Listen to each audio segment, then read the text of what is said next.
Hi guys, today we're going to show you how to remove the hazard warning button from the center of your center console here.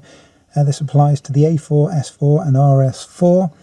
Avant and Saloon all have this style of button. The order may be slightly different to what you see here, but the process for removing it is exactly the same. So we'll get this removed now. So taking a quick look at the tools that you need. These are the tools that are required to remove pretty much all Audi stereos of this age. As you can see, it's flat on one side, curved on the other. If you type into eBay Audi stereo removal tools, you'll be able to find a cheap set of these very easily. Now, as you can see, I've got 4 here. Some of the cheaper kits on eBay, they only contain 2, so make sure if you are buying some kind of multi-kit or something like that, specifically to do your Audi stereo or sat-nav, make sure your kit comes with 4, because you'll never get this out with 2. You must have 4. Okay, so we have our 4 tools here, and I'll show you where the 4 slots are located that these are going to fit into. There's one right here between the radio and CD buttons. You can see it just there. The other one is here just below the volume control. The third one is at the top here, just in between the fast forward and skip backward and forward buttons. And then the fourth one you can't actually see. You've got to use a little bit of common sense. It's actually around the same position, hidden across the top edge of the screen. So I'll show you the correct way to insert the tools into these 4 gaps, and then the whole thing should come out relatively easily. So to install these tools, as you can see, mine are actually marked left and right. Not all of them are. The important thing that you must remember when you're putting these tools in is the flat edge is always to the outside of the unit. The curved edge should always be facing the center of the unit. Okay, so what we're going to do is feed the first one in. And what you want to do is feed it in nice and gently, and make sure it goes in smoothly, and listen for the click. There, that's perfect. Now just repeat that again. Curved edge to the center of the unit.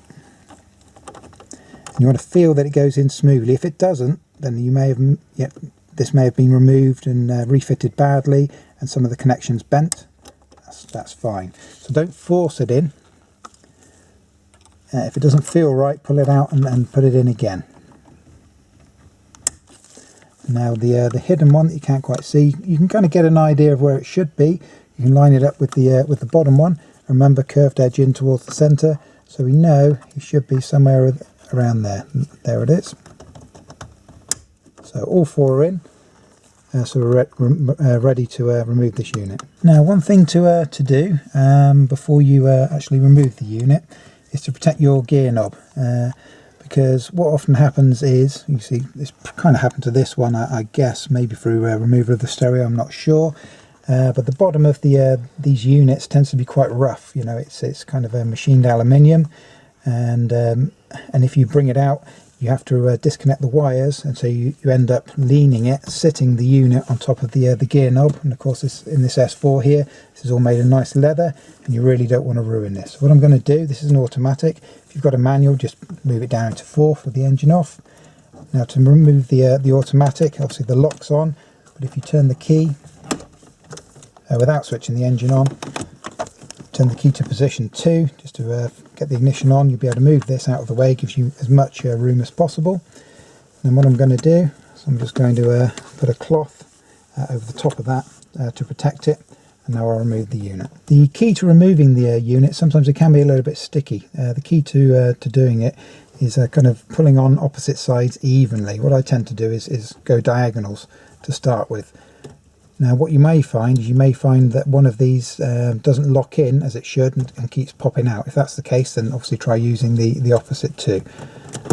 They can be in quite tight, such as this one here. You've just kind of got to get a bit of a feel for it. There it is. Just wiggle it side to side, and the whole unit will start to come.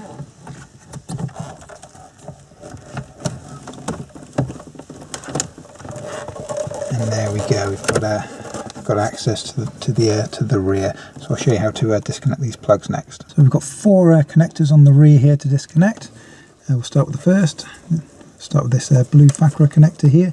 It's got a little latch on the top of it. 1, Okay, to remove this this one here, you can see it's got this this arm which needs to lift up. Once you lift this up, it'll actually push the whole plug out. But you can see in the middle of it there, it's got a little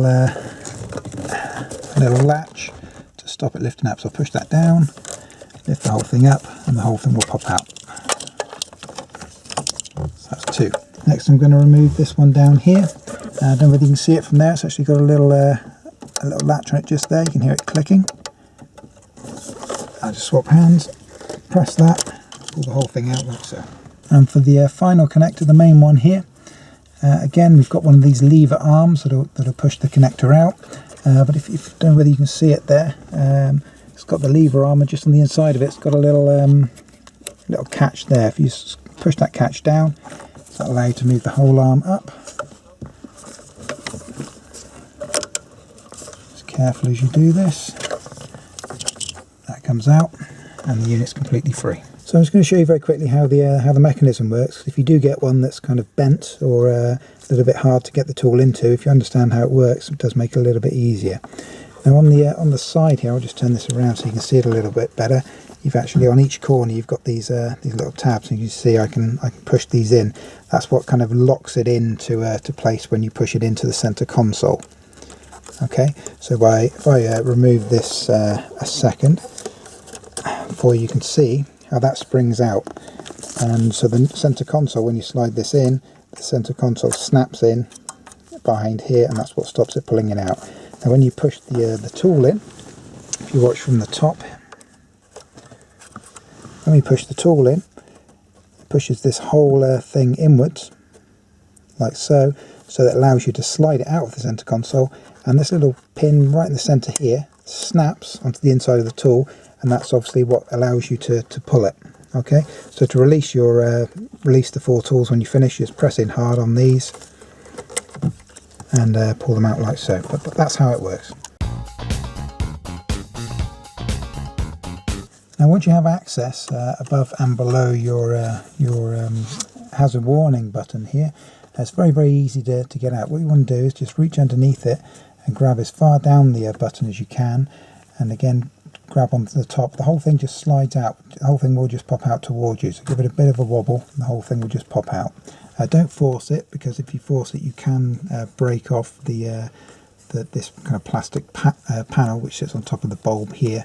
So be nice and gentle with it. But there's not a lot, as you can see. It's only these two compression clips, these metal compression clips either side that hold it in place. So it will slide out dead easy. And on the end of it here, you've got that one electrical connection. Remove that like so, and that's your hazard warning button removed.